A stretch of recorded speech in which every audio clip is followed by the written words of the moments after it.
Les chemins de la philosophie vous accompagnent tous les jours de 10h à 10h53 en direct et toutes les nuits ou quand vous voulez en téléchargement.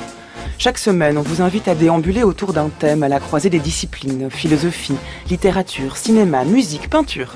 Et chaque jour, nous donnons la parole aux amoureux du savoir, aux gourmands de la pensée, aux férus de transmission, la crème de la crème, à votre service et au creux de votre oreille. La dégustation se termine sur une note sucrée avec Géraldine Mosna-Savoie qui aujourd'hui, comme tous les jours, viendra vous donner envie de lire un livre qui vient de paraître. Aujourd'hui, elle vous parlera de punition en fin d'émission à partir de l'essai de Didier Fassin, Punir, une passion contemporaine.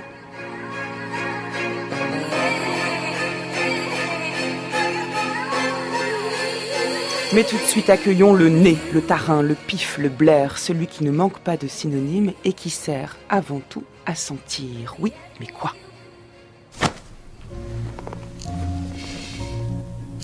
Huile de limette. Oui, c'est sûr. Fleur d'oranger. Presque sûr. Un soupçon de clou de girofle, peut-être. Non. C'est plutôt de la cannelle.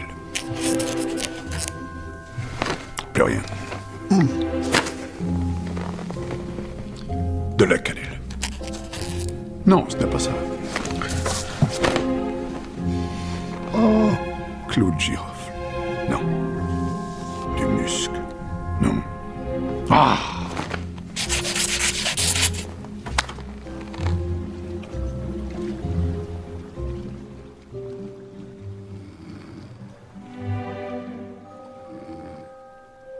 Entendez-vous le nez qui ronfle, Chantal Jacquet ?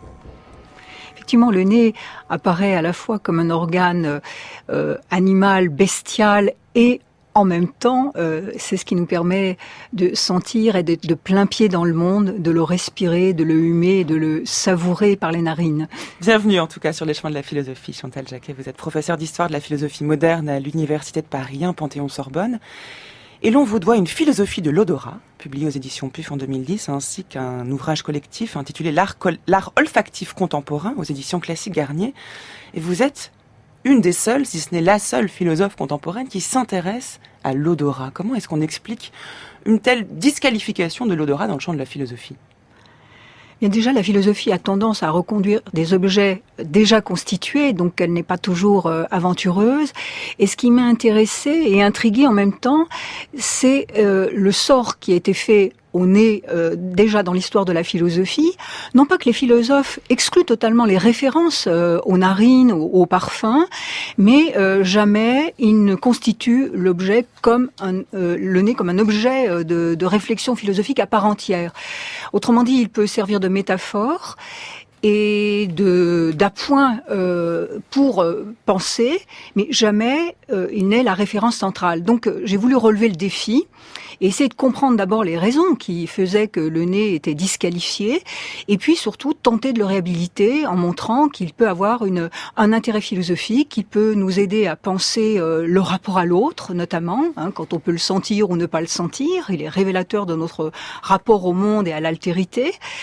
Il est aussi un domaine, le domaine olfactif est un domaine que l'on peut constituer en art, pas seulement dans le cadre de la parfumerie à des fins de séduction, mais comme pur plaisir des sens.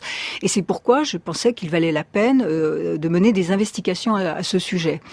Et donc, ma grande surprise, c'est de voir que, sur le fond, tout est manière de regarder les choses autrement, puisque chez les philosophes, et notamment les philosophes qui valorisent le devenir, les philosophes qui valorisent l'essence, la matière, il y a de la place pour le nez, en particulier chez Condillac, Lucrèce, Nietzsche et bien d'autres. Mais vous dites, il s'agissait de regarder les choses autrement, et le choix de ce terme est révélateur, c'est que lorsque nous parlons de la connaissance, les métaphores employées sont toujours les métaphores visuelles. L'allégorie de la caverne de Platon est une allégorie visuelle.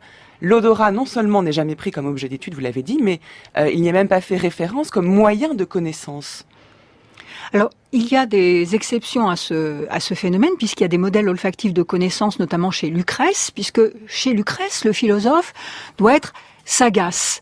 Et sagax, en latin au départ, ça désigne celui qui a du flair. Donc il faut avoir du flair en philosophie aussi, non pas le flair comme on l'entend de manière vulgaire et strictement empirique, mais le fait qu'il faut avoir une forme de pensée qui va saisir les différences subtiles, qui va se fonder sur des intuitions et suivre à la piste des hypothèses pour les tester et pour percevoir ce que la vue ne nous permet pas de saisir.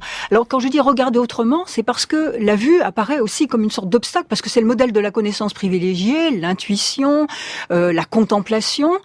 Et il me semble que peut-être que nous avons besoin aussi de savoir subodorer les choses, c'est-à-dire de pressentir un certain nombre d'hypothèses et de les poursuivre, de les tester pour pouvoir rationnellement les penser. Donc le nez peut avoir sa place comme une sorte d'instrument d'innovation qui ouvre des pistes nouvelles, qui permet de saisir les différences ténues qui ne sont pas perceptibles par les autres sens. D'ailleurs, dans subodorer, il y a odeur. Dans subodorer, il y a odeur, et c'est la raison pour laquelle, par exemple, quelqu'un comme Lucrèce pensait que pour établir l'existence des atomes, qui ne sont pas justement perceptibles par la vue, pour pouvoir fonder sa philosophie, il fallait penser un modèle olfactif. L'odeur, comme les atomes, ne se voit pas, et pourtant elle se sent. Et donc, il ne faut pas considérer en philosophie que tout ce qui ne peut pas se percevoir par la vue doit être exclu du champ de la connaissance. Il peut y avoir d'autres types de modèles. Et pour établir donc sa philosophie, le modèle du fin limier chez Lucrèce devient un modèle décisif. Qu'est-ce que c'est le fin limier ? Le fin limier, c'est précisément le chien, le modèle du chien qui, non pas de manière empirique, teste les choses, mais qui, avec une forme de sagacité, donc cette sagesse intuitive, va poursuivre les phénomènes, les traquer jusque dans leur dernier retranchement, aller dans les profondeurs de l'être, ce que ne fait pas toujours la vue, qui peut rester à la surface des choses, tant elle est fascinée par les images, qui deviennent une sorte d'obstacle à la pénétration profonde. Il y a une raison à ce déclassement de l'odorat, notamment chez les philosophes, mais pas seulement, c'est en effet que celui-ci est associé à un domaine d'erreur. L'odorat serait plus trompeur que la vue. Or, précisément, c'est l'inverse, puisque l'odorat, dans le rapport premier qu'il établit aux choses, est davantage enclin à conduire à une forme de vérité, si on part du principe que la philosophie recherche la vérité, quand la vue elle-même peut être brouillée et trompée. Ce présupposé donne lieu à beaucoup d'approches différentes sur le parfum et sur l'odeur en général. Je vous propose d'écouter Guillaume de Motion, qui est le président directeur du Grand Musée du Parfum, qui a ouvert ses portes le 22 décembre dernier à Paris, au micro de Nicolas Bouteloup. Notre parti pris de départ, c'était de parler de la sensorialité du parfum. On aurait pu envisager un musée du parfum façon flacon. Donc, bien évidemment, on montre quelques flacons anciens, mais ce qui nous a surtout tenu à cœur, c'est de montrer à quel point le parfum provoque des émotions. Donc, comment on va faire sentir du parfum, faire sentir des odeurs aux visiteurs. Alors on bouge, on se déplace. Moi je trouve qu'il faut aussi se mettre comme si on avait 5 ans. C'est-à-dire que d'ailleurs quand on est très jeune, on est très sensible aux odeurs. Et donc l'idée c'est quand on a 5 ans, on aime bien toucher, on aime bien jouer avec les choses. Et donc les odeurs c'est émotif, c'est sensoriel, je l'ai dit, et c'est pas contemplatif. Donc on a vraiment voulu que les visiteurs puissent s'approprier les objets et aussi que ça soit interactif, mais aussi entre les personnes. Voilà la difficulté de réfléchir sur l'odorat, c'est d'emblée associé à une forme d'émotion, à une dimension ludique, Chantal Jacquet. La difficulté, effectivement, tient en fait que nos sensations olfactives sont souvent des sensations qui sont associées à des souvenirs, et qui nous replonge dans le monde de l'enfance. De ce point de vue-là, il est tout à fait intéressant de constater que, par exemple, que Bachelard lui-même insiste sur le fait que l'odorat nous replonge dans le monde de l'enfance, puisque c'est le monde des souvenirs qui n'ont pas été forcément conscients, qui sont associés. Tout est donné à la fois. C'est le sens de la fusion avec le monde. Et dès lors,